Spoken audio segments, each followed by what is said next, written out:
மின்னலே மின்னலே என் கண்ணிலே நெஞ்சிலே சொல்லடா கண்ணலே.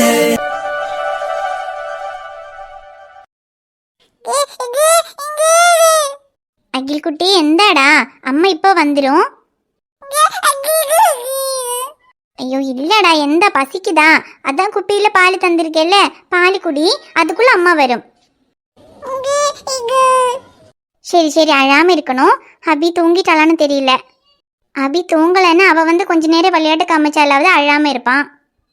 அண்ணி அண்ணன் கூட ஹாஸ்பிட்டல்ல வேலை இருக்குன்னு போனாங்க, ஆனா இவ்வளோ நேரம் ஆகியும் காணல. சரி, அவங்க வரட்டும், அது வரை இவனை பார்த்துக்கணும். இனி இவனை எப்படியாவது தூங்க வச்சுட்டா பரவாயில்ல. எந்தாடா அகில் குட்டி, உனக்கு இன்னும் தூக்கம் வரலையா? மணி எவ்வளோ ஆச்சு? அவட நோக்கு, மணி 10 ஆச்சு, இன்னும் உனக்கு தூக்கம் வரல? ஐயோ, மணி வேற 10 ஆச்சு. 12 மணிக்குள்ள அவன் பேரை கண்டுபிடிச்சு சொல்றேன்னு அவன் கிட்ட சவால் எல்லாம் விட்டுருக்கோமே. ஷோ, இப்போ எந்த செய்யும்? அவன் பேரு கண்டுபிடிக்க அந்த கப்பு மட்டும்தான் ஒரு வழி இருந்துச்சு, அதையும் போட்டு உடைச்சிட்டான். இப்போ எங்கே அவன் பேரு கண்டுபிடிக்கும்? ஐயோ சரி, இப்போ அவன் பேர் இப்போ கண்டுபிடிக்கலன்னா கூட பரவாயில்ல, நாளைக்கோ இனி எப்போவாவது கூட அண்ணன்கிட்டயோ அன்னிக்கிட்டயோ இல்லை அவன் ஃப்ரெண்டு கிட்டயோ இல்லை கயல்கிட்ட கூட சக்தி கிட்ட கேட்க சொல்லி எப்படியாவது தெரிஞ்சுக்கலாம். ஆனால் இன்னைக்கு 12 மணிக்குள்ள பேரை கண்டுபிடிக்கிறேன், அப்படி கண்டுபிடிக்கலன்னா அவன் கேட்டதை கொடுக்குறான்னு வேற பெட்டு கட்டியாச்சு. இப்போ இனியும் 2 மணி நேரம் தான் இருக்கு. 2 மணி நேரத்துக்குள்ள எப்படி அவன் பேரை கண்டுபிடிக்க முடியும்? அதுக்கு என்கிட்ட ஒரு ஐடியா இருக்கு, நான் சொல்லட்டா? ஹாய் டார்லிங், இன்னும் எப்படா 12 மணி ஆகும்னு வாட்சியை பார்த்துட்டு இருக்க போல. ஹெடா பிரியாந்தா, நான் எதுக்குடா வாட்சியை பார்த்துட்டு இருக்கணும்? அது சரி, நான் ரூம் கதவை லாக் பண்ணில வச்சிருந்தேன், நீ எப்படி உள்ள வந்த? ஆமா, இது பெரிய அலிபாபா கோகை, மந்திரம் சொல்லாம என்ன திறக்க முடியாதா? இந்த வீட்ல எந்த கதவை எப்படி தட்டினா திறக்கும்ன்ற வித்தையெல்லாம் எனக்கு தெரியும். அதே அதே, பூட்டி இருக்கிற கதவை திறக்கிற வித்தையெல்லாம் திருடனுக்கு தானே தெரியும். ஓய், யார பார்த்து திருடங்கிற? அடிச்சான் வெயி. அடிப்ப அடிப்ப, என் ரூமில் வந்து என்ன அடிப்பியா? அது சரி, நீ எதுக்குடா இப்ப என் ரூமுக்கு வந்த? நான் கொடுத்த கடனை திரும்ப வாங்க வந்தேன். கடனா? ஆமா, நான் கொடுத்த கிஸ் அததானே அன்னையில இருந்து திருப்பி கொடுன்னு கேட்டுட்டு இருக்கேன், நீ தான் கொடுக்கவே மாட்டேங்கிறிய. ஆனா இன்னைக்கு நீ கொடுத்துதான் ஆகணும். 12 மணிக்குள்ள என் பேரை கண்டுபிடிக்கலனா நான் கேட்டதை கொடுக்குறேன்னு சொல்லியிருக்க. அது 12 மணிக்குள்ள தானே, இன்னும் 2 மணி நேரம் இருக்குல்ல, அது அப்ப பார்க்கலாம். நீ முதல்ல இங்க இருந்து போ. ஏன் 2 மணி நேரத்துக்குள்ள கண்டுபிடிச்சிருவியா? இல்ல 24 மணி நேரம் டைம் கொடுத்தே உன்னால கண்டுபிடிக்க முடியல, இதுல இந்த 2 மணி நேரத்துல தான் நீ கண்டுபிடிச்சிருவியா? அதுலயும் மணி ராத்திரி 10 மணி, இந்த நேரத்துல உன்னால யார்ட்டையும் போய் கேட்க கூட முடியாது, எப்படி கண்டுபிடிப்ப? அது வந்து உன்னால எப்படியும் கண்டுபிடிக்க முடியாதுடா செல்லம், நீ தோத்துட்ட. அத நீ சொல்லாதடா, அதான் இன்னும் 2 மணி நேரம் இருக்குல்ல, அதுக்குள்ள நான் கண்டுபிடிச்சிருவேன். ஆனா எனக்கு உன்கிட்ட பிடிச்சதே இதாண்டி, ஒரு விஷயம் பண்ணவே முடியாதுன்னு தெரிஞ்சதுக்கு அப்புறமும் அதை நான் பண்ணிருவேன்னு கான்பிடண்டா சொல்ற பத்தியா?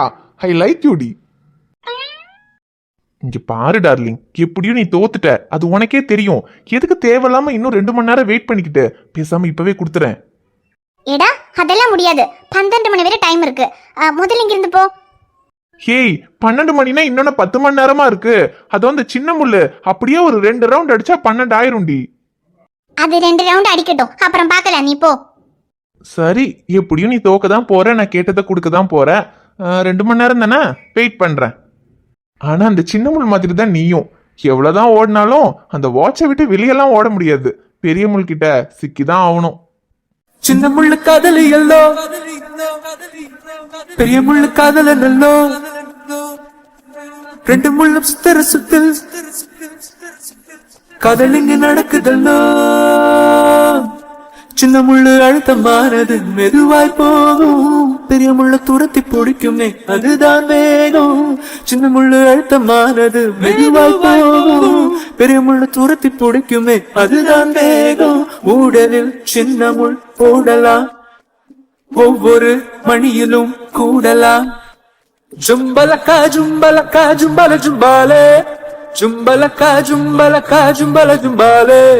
ஏய், என் பேரை கண்டுபிடிக்கிறதுக்கு தானே பெட் கட்டினேன், இப்போ உனக்கு என் பேர் தானே தெரியணும். அதே, உன் பேர் தான் தெரியணும்.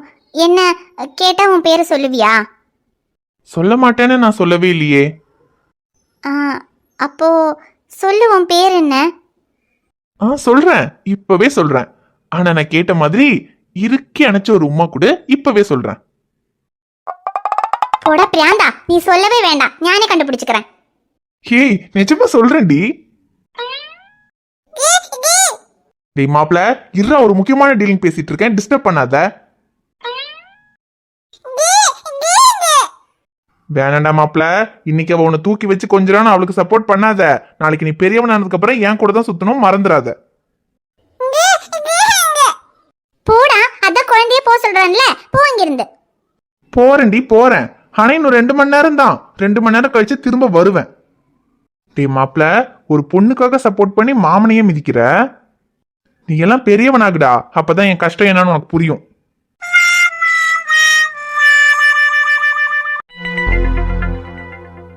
ஏய், என்னையே நினைச்சுக்கிட்டு இருக்க? யாரு என்னன்னே தெரியாத பிள்ளைய அதுக்கு ஏதோ பிரச்சனை வந்துட்டு காப்பாத்தணும் தாலி கட்டி கல்யாணத்தை முடிச்சுதுன்னு சொல்லிக்கிட்டு கிடக்க.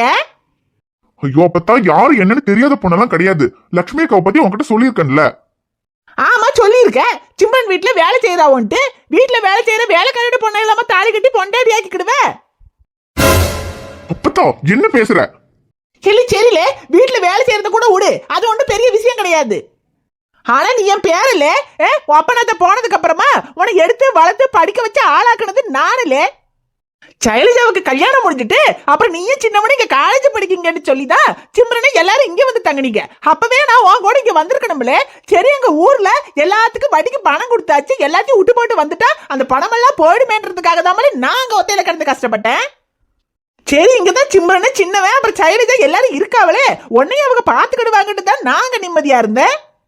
கடைசியில எல்லாருமா சேர்ந்து என் பேருக்கு கல்யாணத்தையும் முடிச்சு வச்சுட்டு என்கிட்ட சிம்மன் கூட ஒரு வார்த்தை சொல்லல. ஐயோ அப்பதா, நான் கையில் கழுத்துல தாலி கட்டும் போது யாருக்குமே தெரியாது. அதுக்கப்புறம் தான் எல்லாருக்கும் தெரியும். அப்புறம் உன்கிட்ட சொல்றதுக்கு உன்கிட்ட என்ன போனா இருக்கு? எப்படி இருந்தாலும் ஊருக்கு தான் வந்து சொல்லணும். அதான் இங்க பிரச்சனை எல்லாம் சரியானதுக்கு அப்புறம் பொறுமையா ஊருக்கு வந்து உன்கிட்ட சொல்லிக்கலாம்னு நினைச்சேன். பொறுமையா சொல்லிக்கிறேன்னு நினைச்சியா? எப்படி பொறுமையா சொல்லுவேன்? கல்யாணம் முடிச்சுதான் 10 நாள் ஆக போகுது. இனி என்ன 10 மாசம் கழிச்சு புள்ள பெத்துட்டு அப்புறமா வந்து சொல்லுவியாக்கு? ஏலே, அங்க ஊர்ல இல்லனாலே எல்லா சிரிக்கைகளுக்கு கண்ணு ஓ மேலையும் சின்னவன் மேலையும் தான். 2 பேரும் லீவுக்கு அங்க ஊருக்கு வரும்போது எல்லாரும் பசங்க எப்ப காலேஜ் முடிப்பாங்க, எங்க பொண்ணு கட்டி கொடுக்கணும் அப்படின்னு பொண்ணு கொடுக்க நீ நாங்க போட்டி போட்டுக்கிட்டு கிடக்காவோ. நான் தான் இந்த ஊர்ல கிராமத்துல உள்ள படிக்காத சிரிக்கைகளுக்கெல்லாம் ஏன் பேரன்களை கட்டி வைக்க மாட்டேன், அங்க டவுன்ல நல்ல வசதியான இடமா பார்த்து தான் கட்டி வைப்பாடி சொல்லிட்டு கிடக்கேன். நீ என்னடானா உன் இஷ்டத்துக்கு யாரும் என்னன்னு தெரியாம ஒரு பிள்ளைய கெட்டிக்கிட்டான்னு சொல்லிட்டு நிக்க. யாருல இந்த கல்யாணத்தை ஒண்ணு நான் ஏத்துக்கிட மாட்டேன். அவ அப்பனத்தா யாரு, குடும்பம் யாரு எல்லாம் எனக்கு தெரியணும். எல்லாம் பேசி முடிவு பண்ணதுக்கு அப்புறம் இந்த கல்யாணத்தை நான் ஏத்துக்கிடுவேன். அது வரைக்கும் இந்த பிள்ளையோட இருக்க வேண்டாம், அவ அம்மா வீட்டுக்கு போக சொல்லல.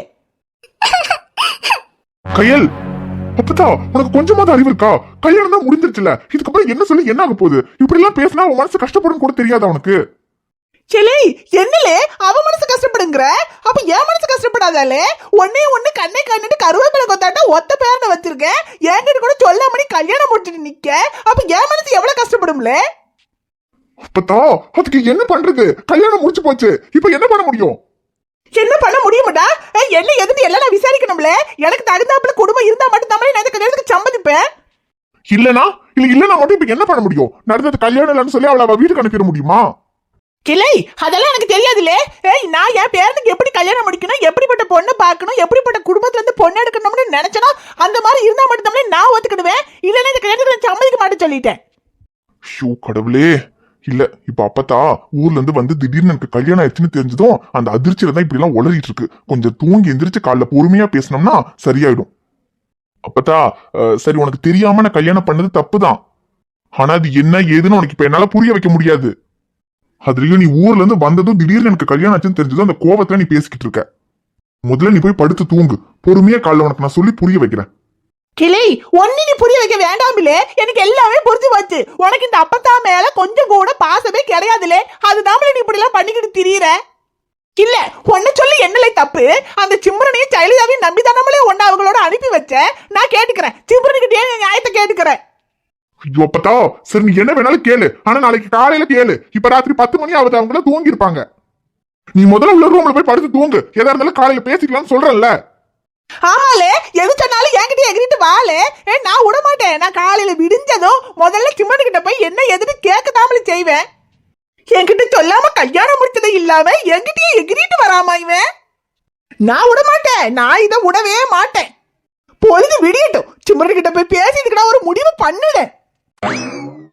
ஐயோ கடவுளே, காலை விடிஞ்சது இந்த அப்பத்தான் இனி என்னெல்லாம் பண்ண போதோ தெரியல. அப்பத்தான் பேசினதுல கையில் வேற பாவம் ரொம்ப ஃபீல் பண்ணிருப்பா. அவளை வேற போய் சமாதானம் பண்ணணும். கையல், ஐயோ கையல் அழாதீங்க கையல். அது அப்பதான் அப்படிதான். அவங்க வயசானவங்க, அவங்களுக்கு என்ன பேசணும்லாம் தெரியாது, தெரியாம சொல்லிட்டாங்க. அதை நீங்க மனசுல வச்சுக்காதீங்க கையல். இல்லங்க, அவங்க சொன்னதுல எந்த தப்பும் இல்ல. தப்பு என் மேலதான், என்னாலதான் எல்லாம். நான் என் அம்மா வீட்டுக்கு போயிடுறேன். ஐயோ கையல், என்ன பேசுறீங்க? அவங்கதான் வயசானவங்க, புரியாம பேசுறாங்கன்னா நீங்க அதை விட புரியாம பேசிட்டு இருக்கீங்க. இல்லங்க, நான் இப்பவே எங்க அம்மாக்கு ஃபோன் பண்ணி ஊர்ல இருந்து வர சொல்றேன். நான் என் அம்மா வீட்டுக்கு போயிடுறேன். கையல், நீங்க ஒன்னும் ஃபோன் பண்ண வேண்டாம். நானே லட்சுமி அக்கா கிட்ட ஃபோன் பண்ணி பேசிக்கிறேன். நாளைக்கு அவங்கள நான் ஊர்ல இருந்து வர சொல்றேன். வந்ததுக்கு அப்புறமா என்ன ஏதுன்னு பேசி எல்லாம் சரி பண்ணிடலாம். அப்புறம் என் அப்பத்தா இப்படிதான் கோவப்பட்டு கத்தும். ஆனா காலைல இருந்து எல்லாம் சொல்லி புரிய வச்சுட்டா சாரி ஒன்னும் பிரச்சனை இல்லைன்னு சொல்லிடும். அதுக்குள்ள நீங்க அவசரப்பட்டு தேவையில்லாத முடிவெல்லாம் எடுக்காதீங்க. அப்புறம் கையல், மேட்ருக்கு வரலான்னு பார்த்தா இவ வேற அழுதுட்டு இருக்கா. இப்ப என்னத்த போய் கேக்குறது? கேட்டா கேவலமா நினைப்பா. பேசாம போயிடலாம். வெண்ணெய் திரண்டு வரும்போது பானை உடைக்கும்னு கேள்விப்பட்டிருக்கேன். ஆனா இப்படி பாட்டி உடைக்கும்னு எதிர்பார்க்கல. இப்ப சந்தோஷமாடா உங்களுக்கு? ஊத்திக்கினு கடிச்சிக்கவா, கடிச்சிக்கினு ஊத்திக்கவா, ஊத்திக்கினு படுத்துக்கல, படுத்துக்கினு போத்துக்கல. டே சக்தி, என்னடா ஆச்சு? என்னாச்சு? எல்லாம் நாசமா போச்சு. டேய் என்னடா இப்போ? அப்பதான் ஊர்ல இருந்து வந்திருக்கு, அவ்வளவுதானே. அதுக்கு எதுக்குடா நீ இவ்ளோ டென்ஷன் ஆகுற? டேய், அப்பதான் ஊர்ல இருந்து வந்ததுக்கு நான் டென்ஷன் ஆகலடா. அது ஏன்டா கரெக்டா அந்த கிழமைக்கு இன்னைக்குன்னு பார்த்துதான் வரணுமா? டேய் பார்த்து பேசு, அப்பதாவ தப்பா பேசாத. ஐயோ சாரிடா மச்சான். டேய், என் நிலைமை உனக்கு புரியலையாடா? டேய் புரியுதுடா, அதுக்கு இப்ப என்ன பண்ண முடியும்? அப்பதான் ஊர்ல இருந்து வந்துருச்சு. இப்ப என்ன வீட்டுக்குள்ள விடாம திரும்ப ஊருக்கு போங்கன்னு திருப்பி அனுப்ப முடியுமா? டேய், நான் அப்படி சொல்லலடா.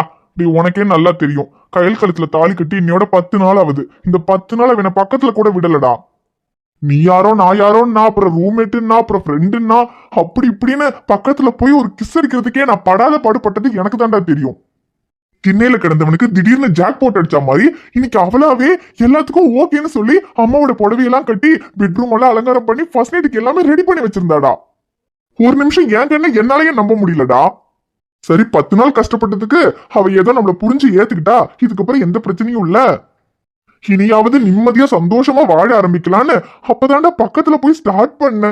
அதுக்குள்ள அப்பதான் வந்து கதவை தட்டி எல்லாத்தையும் மொத்தமா முடிச்சு விட்டுருச்சுடா. ஐயோடே சக்தி, நீ சொல்றது கேட்கும் போது எனக்கு ரொம்ப வருத்தமா தாண்டா இருக்கு.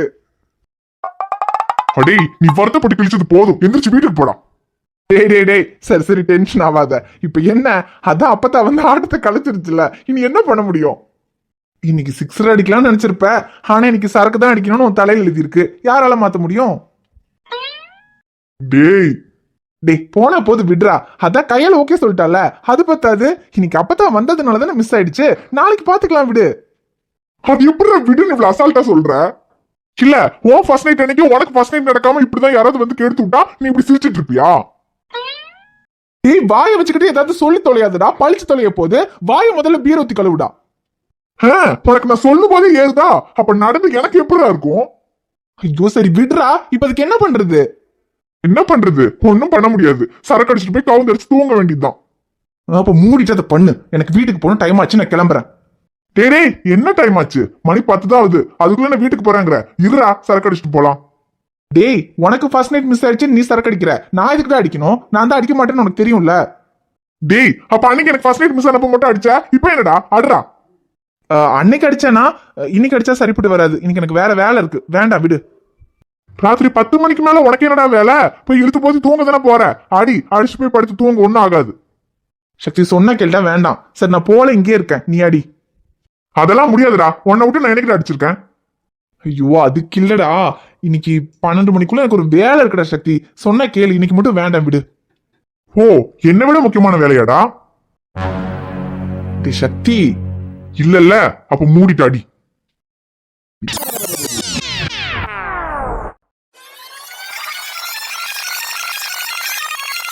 சை, எவ்வளவு அடிச்சாலும் ஏரிய தொலைய மாட்டேங்குது. டேய் மச்சான் கடைசி பெக்கு வேணுமாடா? ஐயோ எனக்கு வேணாம்டா. அது சரி, உனக்கெல்லாம் ஒரு பெக்கே ஓவர் தான். ஆனா எனக்கு தான்டா எவ்வளவு கொடுத்தாலும் ஏறவே மாட்டேங்குதுடா. அவ்வளவு டென்ஷனா இருக்கு எனக்கு. டேய் சக்தி, அந்த 3 வருஷத்துக்கு முன்னால் அந்த பொண்ணு, அவளை கண்டுபிடிக்கணும்டா. ஐயோ, எனக்கு ஃபர்ஸ்ட் நைட் மிஸ் ஆயிடுச்சுன்னு சரக்கு அடிக்கலான்னு இவனை கூட்டு வந்தேன். ஆனா இவன் சரக்கு அடிச்சா பிளாஷ்பேக் போயிருவாங்கிறதையும் மறந்துட்டேனே. டேய் சக்தி, அவ எங்கடா இருக்கா? எப்படா என்கிட்ட வருவா? இரு கேட்டு சொல்றேன். என்ன கேட்ட? டேய் அதான்டா சக்தி, என் மின்னல், அவ எங்கடா இருக்கா? இங்கிருந்து நேரா போய் லெஃப்ட் கட் பண்ணி ரைட்ல திரும்பி அப்படியே ஒரு யூ டர்ன் அடிச்சேனா அங்க ஒரு பெரிய வீடு இருக்கும். அதுக்குள்ளார போ, அங்கதான் உன் மின்னல் இருக்கா. நேரா போய் லெஃப்ட் கட் பண்ணி ரைட்டு கட் பண்ணி யூ டர்ன் அடிக்கணுமா? டேய் சக்தி, அது என் வீடுடா. அங்க போனா என் வீடு தானே இருக்கும். ஆமாண்டா, உன் வீட்டை தான் சொல்றேன். டேய், நான் என் மின்னல் எங்க இருப்பான்னு கேட்டுட்டு இருக்கேன்டா. என் வீட்லயே என் மின்னல் இருக்கா? ஆமாண்டா, இத்து போனவனே, உன் மின்னல் உன் வீட்டுல தான் இருக்கா. அது தெரியாம தானே நீ ஊரெல்லாம் தேடிக்கிட்டு இருக்க. என்னடா சொல்ற? ஆமாண்டா, உன் மனசுல நீ லவ் பண்ற மின்னல் உன் வீட்டுல இருக்கிற ஐஷு தான். டேய் ஐஷுவா? அவ எப்படிடா என் மின்னல் ஆக முடியும்? அவ சரியான மென்டல்ரா. அவ வேற, இவ வேறடா. ஆமாண்டா, அவ வேற இவ வேற தான். ஆனா உன் மனசுக்குள்ள நீ லவ் பண்றேன்னு நினைச்சுக்கிட்டு இருக்க மின்னல் அந்த ஐஷு தான். ஆனா நீ தான் இருக்கிறவளை விட்டுட்டு இல்லாதவளை தேடிக்கிட்டு இருக்க.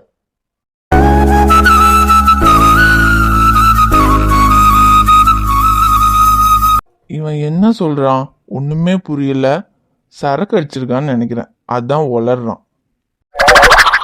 டேய் சக்தி, நீ சரக்கு அடிச்சிருக்க, உனக்கு ஓவர் ஆயிடுச்சு, அதான் உளறிக்கிட்டு இருக்க. போ, வீட்டுக்கு போய் படு போ.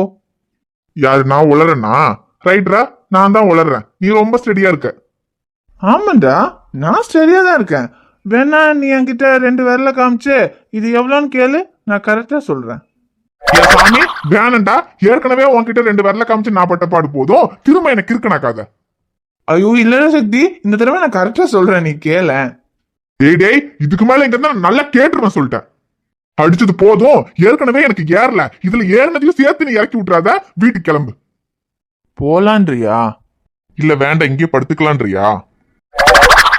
ஐயோ இங்கெல்லாம் படுக்க முடியாதுடா, எனக்கு 12 மணிக்குள்ள ஒரு முக்கியமான வேலை இருக்குடா, நான் போகணும். டேய், நானும் வந்ததுல இருந்து பாத்துக்கிட்டு இருக்க முக்கியமான வேலைங்கிற 12 மணிக்கு. அப்படி என்னடா உனக்கு முக்கியமான வேலை?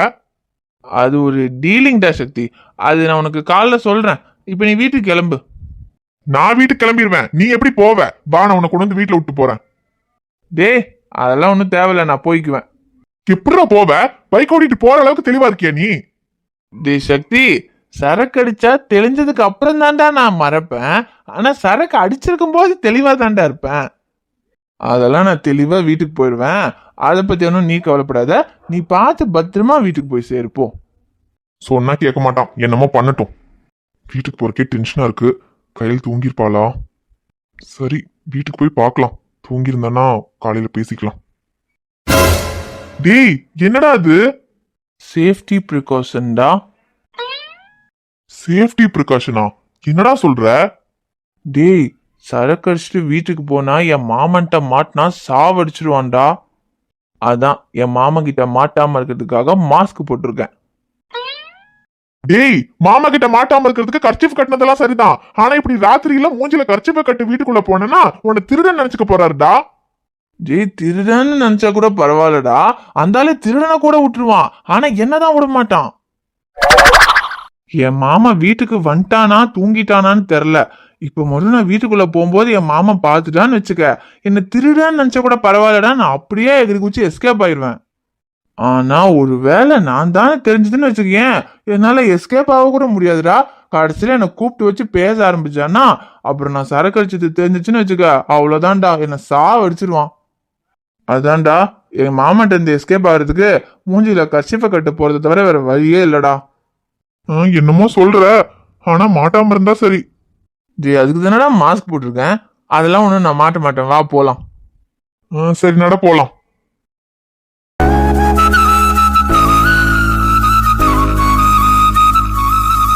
ஹாய் ஃப்ரெண்ட்ஸ், எல்லாரும் எப்படி இருக்கீங்க? நிச்சயமா நலமா இருப்பீங்கன்னு நம்புறோம். இந்த வீடியோ உங்களுக்கு பிடிச்சிருந்தா மறக்காம வீடியோவுக்கு லைக் பண்ணுங்க, கமெண்ட் பண்ணுங்க, ஷேர் பண்ணுங்க. சேனலை சப்ஸ்கிரைப் பண்ணாம பாத்துக்கிட்டு இருந்தீங்கன்னா மறக்காம சப்ஸ்கிரைப் பண்ணுங்க. பாப்பா உங்களை பார்க்க நாளைக்கு வருவேன். பை.